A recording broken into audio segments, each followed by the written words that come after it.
Hey, this is John with Pagosa Creative. Today we are going to take a look at the different lenses that I use in my Lumix ecosystem. So my primary cameras are the Lumix S5 2X and also the GH7, which honestly, this is probably my favorite camera. And then just in the L mount system, I do also use the Black Magic Pixis. So we're going to start with probably the most boring of the lenses that I have. And that is actually the kit lens that we are using right now to record on the S5 2X.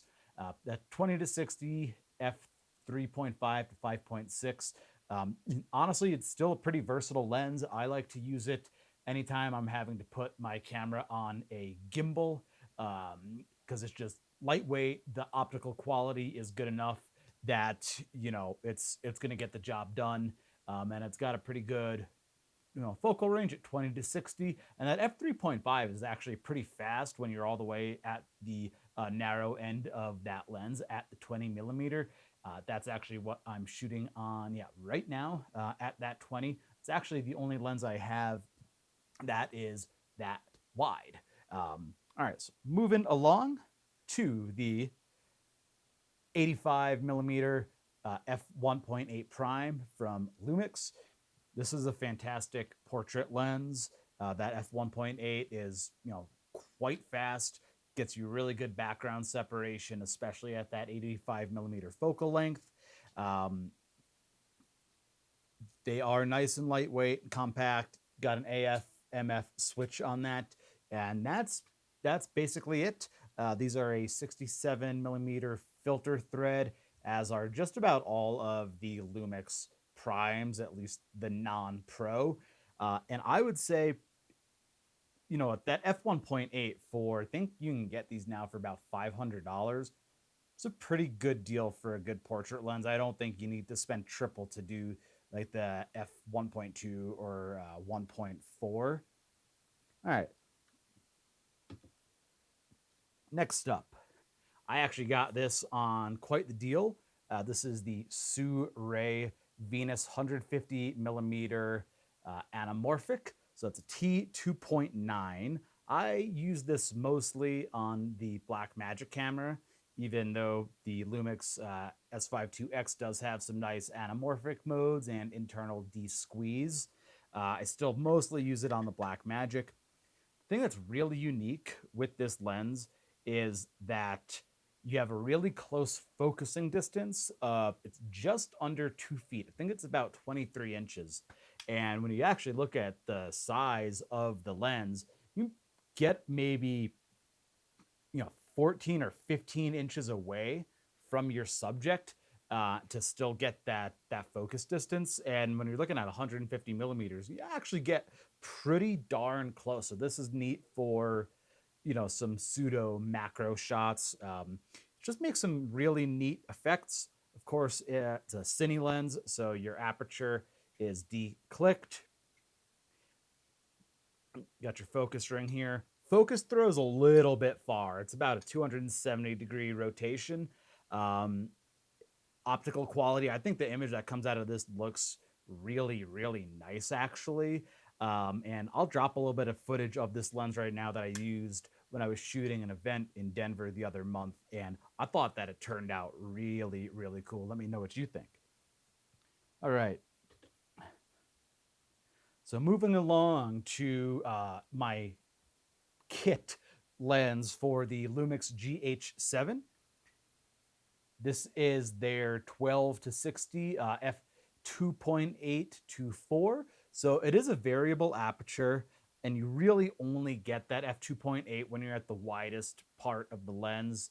So at that 24 millimeters, that's fine. I actually use it there quite a bit, but still getting f.4 at 120 millimeters full frame equivalent, and that's pretty nice. And I find the optical quality on this to be pretty darn good, impressive. It's not an inexpensive lens. This is, if you buy it standalone, brand new, it is $1,000 lens, so it's not exactly cheap. Um, and yeah, it's terrific. You get again, really close focus distance with this. It is under a foot. So at 24 millimeters, you got 0.79 feet. And at the, or sorry, that's at the telephoto, it looks like. So it's very close. I've made some very nice images with this. I love it. And combined with the GH7, yeah, that's terrific. Okay, moving right along to, this is the workhorse lens that I almost always have on the S5 II. This is the Lumix S Pro 24-70 f2.8. It is a big, chunky lens. I know they just recently came out with the 24-60. That's going to be a lot smaller. Yeah, this is a big lens, but the image quality is incredible. In terms of focus breathing, there's almost none whatsoever. Getting that constant aperture f2.8 throughout the whole range there is really, really nice.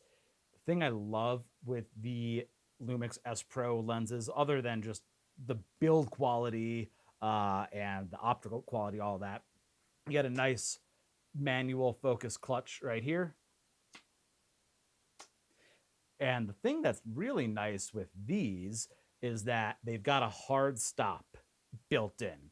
So as you're rotating your focal ring there, the focus ring, when you hit infinity, it'll come to a hard stop. Now you can keep rotating it, but you'll notice when you actually hit infinity. And the same thing with your minimum focus distance on that. And minimum focus distance on this, 1.21 feet. So again, I mean, with the size of this lens, you can get really, really close to your subjects. And I just have this on my camera all the time. Incredible lens. I would recommend finding it used I use MPB a lot to trade in equipment. And yeah, I've had really good luck with them. I only buy things that are in either excellent or like new condition typically, and that has never failed me yet. Because yeah, this lens, brand new, about $2,000 as well. So it's a big investment. You do have an 82 millimeter filter thread on here. So that's a little bit larger than standard, certainly larger than what comes on the regular Lumix Primes. So if you pick one of these up, make sure that you get a larger filter. All right. My next favorite. This also is an S Pro lens, but this is the 70-200 f4. Now, they do make this in an f2.8, and when I was deciding if I wanted to buy the f4 or the 2.8, I mean, price was a consideration, of course, because the f2.8 is significantly more expensive. This is already a very expensive lens, but the compactness and lightness of this lens, I do a lot of like travel and wildlife stuff, and I wouldn't want to pack the f2.8. I think it was a full pound heavier than this, and I find at constant f4, 70-200, I mean, you're going to get beautiful background separation, beautiful bokeh. I'm not really too concerned about low light because of how good sensor technology has come. Sure, I'd get another, 1 to 2 stops of brightness. I'm just not concerned about that really at all. If I need it, I can crank my ISO. I'm not too worried. I just really love that I can travel with this. It's lightweight, really easy to hold in your hand when it's on the camera. And it has an internal zooming mechanism, which is so nice. That keeps things, balanced. It keeps it from the lens, traveling down on you while you're hiking and having to constantly readjust that. I like that a lot. You do have an image stabilization switch on here.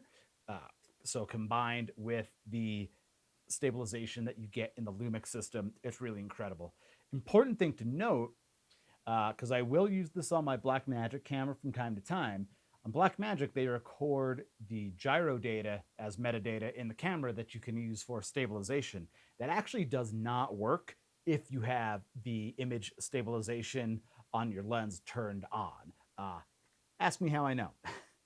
You do also have the manual clutch on here, very satisfying. And again, it does have the hard stops on there.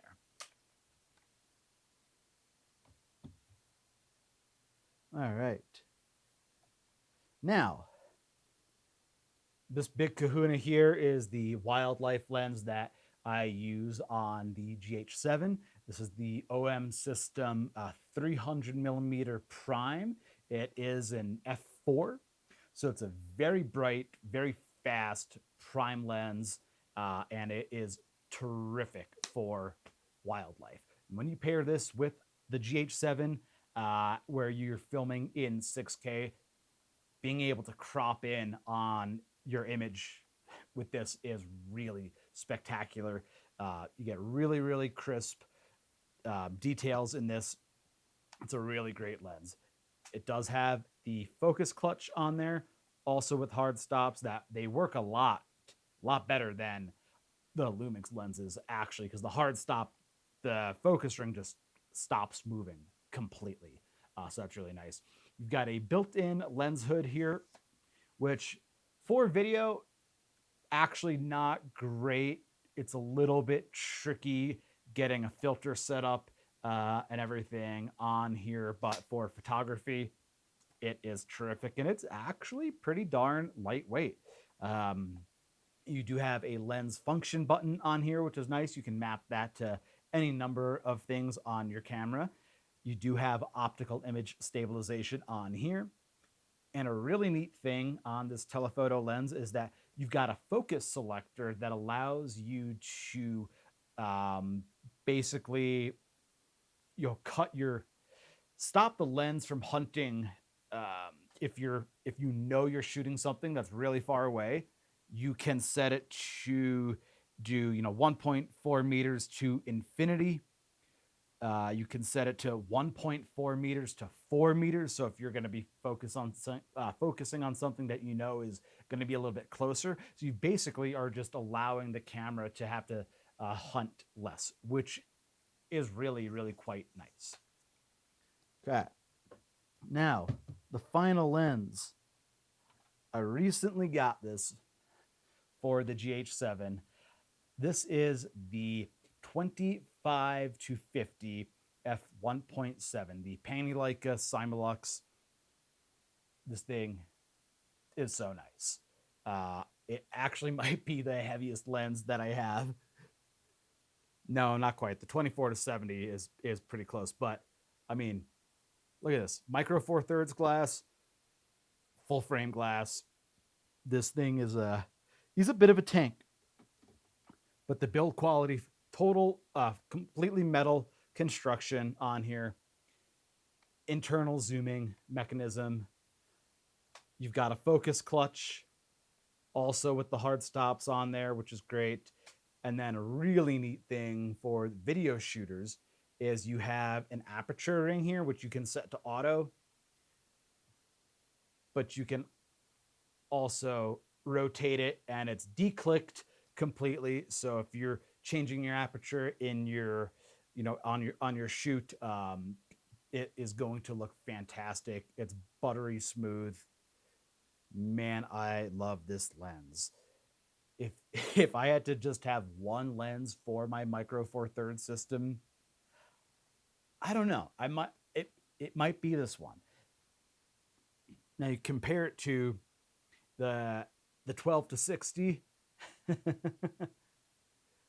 Yeah, that's quite the difference. But for doing portraits or professional shoots or anything in the dark, this lens is really hard to beat. It's extremely sharp and crisp at that f1.7. Yeah, this lens is freaking awesome. So anyway, that is the whole lens system that I use for Lumix and L-mount. Yeah, I hope that helped maybe make some decisions for you if you're thinking about what lenses you want to invest in. And that's the key word right there, is invest. Buying new camera bodies all the time seems fun and nice to get the next evolution in technology, but if you invest in your glass, that's going to last a lot longer than camera bodies, and it's just going to make your images so much nicer. So I highly recommend get at least one professional grade lens. If you're on the fence, you're not sure what to get, if you're in the Lumix system, I definitely go with the 24-70. If you're gonna have one pro lens, this is gonna be probably the most versatile. Anyway, John again from Pagosa Creative. Like and subscribe, and stay tuned for more.